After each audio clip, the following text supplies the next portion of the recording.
कामचोर देवरानी। एक बार की बात है, सुषमा अपने पूरे परिवार के साथ खुशी खुशी मोहन नगर में रहती थी। उसकी 2 बहुएं थी, पल्लवी और शिवानी।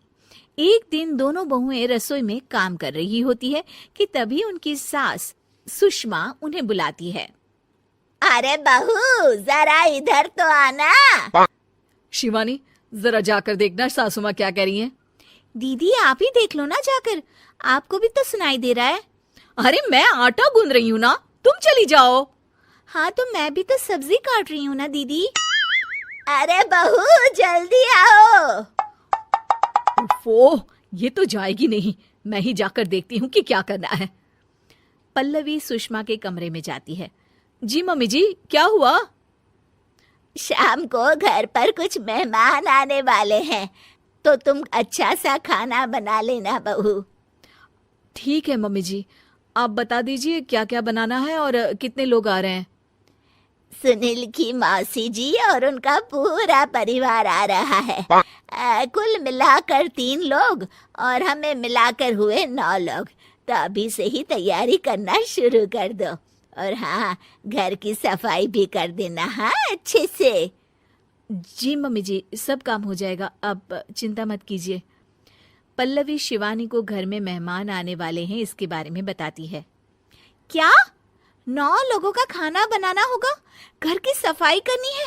बाप रे, सासू माँ ने तो हमें घर की नौकरानी ही समझ कर रखा है। ऐसा नहीं बोलते शिवानी, हम इस घर की बहू हैं और घर के काम करना हमारा फर्ज है। दीदी तो है ही सासू माँ की चमची, जब देखो सासू माँ सासू माँ। मैं तो इतना सारा काम नहीं करने वाली। शिवानी कपड़े लेकर गमला साफ कर रही होती है और चक्कर आने का नाटक करने लगती है। मेरा सर चकरा रहा है। तभी वहां पल्लवी और सासू माँ जाते हैं। अरे बहू, क्या हो गया तुम्हें? मम्मी जी, बहुत तेज सर में दर्द हो रहा है। तुम एक काम करो शिवानी, आराम कर लो। नहीं नहीं दीदी, घर में मेहमान आने वाले हैं, मुझे आपकी मदद करनी चाहिए। अरे कोई बात नहीं शिवानी, तुम आराम कर लो, मैं सब काम कर लूंगी। ठीक है दीदी, अगर आप इतना कह रही हैं तो आराम कर लेती हूँ। शिवानी आराम से अपने कमरे में मैगजीन पढ़ रही होती है। इसे कहते हैं आराम की जिंदगी। इतना सारा काम। चलो सारा काम खत्म हो गया, शिवानी को देख आती हूँ। शिवानी अपने कमरे में ईयरफोन में गाने सुनते सुनते सो जाती है और उसके साइड में मैगजीन भी रखी होती है। पल्लवी वहां आ जाती है और वो सब देखती है। ओहो, तो मतलब सब काम चोरी का बहाना था। अभी बताती हूँ इसको। घर का सारा काम मुझे करना पड़ा और ये महारानी यहाँ मैगजीन पढ़ रही है, गाने सुन रही है। पल्लवी रसोई से एक प्लेट और चम्मच लेकर आती है और शिवानी को थाली बजाकर उठाने लगती है। शिवानी अचानक से उठती है। उठ गई महारानी, गाने भी सुन लिए, मैगजीन भी पढ़ ली। तुम तो बहुत बड़ी झूठी निकली शिवानी। तुमने सर दर्द का बहाना बनाया ताकि काम करने से बच सको। हाँ बनाया बहाना, तो क्या करती, इतने सारे काम करती। मुझे कोई शौक नहीं है चापलूसी का। क्या चापलूसी? तुम्हें लगता है कि मैं सारे काम चापलूसी के लिए कर रही हूँ? नहीं तो क्या। तभी वहां सासू माँ आ जाती हैं। अरे बहू, वो लोग बस आने ही वाले हैं, तुम तैयारियां कर लो।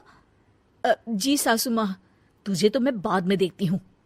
सब खाना खाने बैठते हैं और खाना शुरू करते हैं। तभी सुनील की मौसी बोलती है। वाह भाई वाह, खाना तो बहुत ही अच्छा बना है सुषमा जी, एक एक चीज में क्या स्वाद है। ये सुनकर शिवानी मुंह बना लेती है। उसे अपनी जेठानी की इतनी तारीफ रास नहीं आती। आपकी बहुएं तो बहुत ही अच्छा खाना बनाती हैं। हाँ, बनाती तो दोनों ही अच्छा है, पर आज ना ये सारा खाना बड़ी बहू ने बनाया है। छोटी बहू की तबीयत ठीक नहीं थी, सो इसलिए। मानना पड़ेगा सुषमा जी, आपकी बड़ी बहू तो बहुत ही गुणवान है। पल्लवी की तारीफ सुनकर शिवानी को जलन होती है। पल्लवी ये सुनकर खुश हो जाती है और शिवानी की तरफ देखकर उसे चिढ़ाती है। कुछ देर बाद मेहमानों के जाने का वक्त हो जाता है। मौसी जी सबके लिए उपहार लाई होती है। वो सबको शगुन के पैसे देती हैं और अंत में पल्लवी के पास आती है। तुम्हारे लिए शगुन का लिफाफा तो है ही, पर बहू तुम्हें एक और उपहार भी मिलेगा इतना अच्छा खाना बनाने के लिए। मौसी अपने सोने के कंगन निकालकर पल्लवी को पहना देती है। ये लो, ये मेरे मनपसंद कंगन है, अब से ये तुम्हारे हुए। धन्यवाद मौसी जी।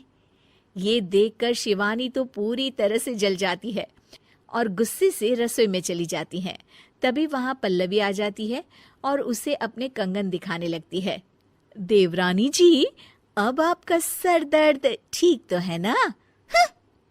मुझे लगता है कि अब सर दर्द